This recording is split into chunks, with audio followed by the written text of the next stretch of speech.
Pull up a chair. The fire is warm. The night is quiet. And tonight's story has been waiting for someone willing to listen. You know, when I was younger, people loved telling ghost stories. Monsters in old houses, creatures hiding beneath the bed. But those stories never stayed with me.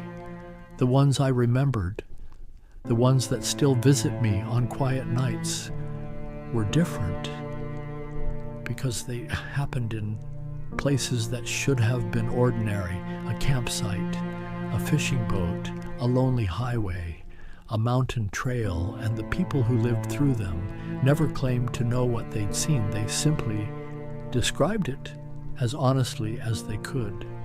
Now, whether every word is true, well, that's for you to decide. But tonight, I'd like to tell you about 4 people who all had something in common. Each one saw something they were never supposed to see. There was a man named Daniel, quiet fellow, school teacher, lived in Colorado, never cared much for stories about aliens, never chased UFOs, never joined those late-night radio programs that talked about lights in the sky. His greatest excitement each year was spending one weekend alone in the mountains, just him, a small tent, a fishing rod, and enough coffee to keep him warm until sunrise. He always chose the same valley, far enough from the roads that, by midnight, the only sounds left were the wind and the river. It was peaceful. At least, that's how he described it. Until the 3rd night, Daniel woke, not because of a sound, but because everything had become too quiet. No insects, no flowing water, not even the wind. Now, if you've spent enough nights outdoors, you'll know something. Nature is never truly silent. There's always something, a cricket, a bird, leaves moving, something. But not that night. That silence felt wrong. He unzipped his tent, stepped outside. The fire had burned itself to ash. The moon hung over the valley. Everything looked perfectly normal until he noticed a single white light.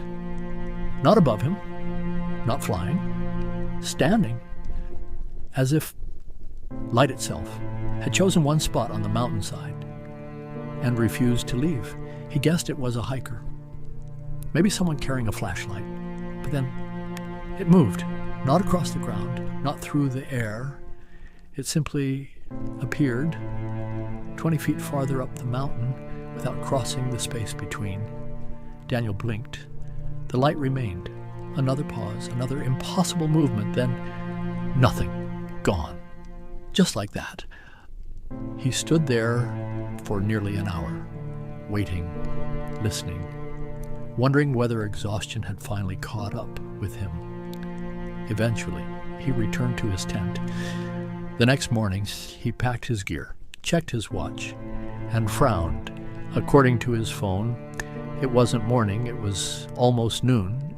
Nearly 4 hours had disappeared. His coffee still sat untouched. His campfire looked exactly as it had before. Nothing seemed disturbed except his boots. Both were covered in fine gray dust. Not dirt, not ash, almost like powdered stone. When he reached home, he brushed it into a small glass jar. Years later, a geologist friend examined it. He couldn't identify it, not because it was extraordinary, but because it didn't resemble any rock found anywhere near that valley. Now, does that prove anything? No, of course not. Maybe the sample had become contaminated. Maybe Daniel had walked somewhere he simply forgot. Or maybe there's another explanation, one we're still missing. You know, that's the strange thing about mountains. People think they're empty, but sometimes I wonder if they're simply waiting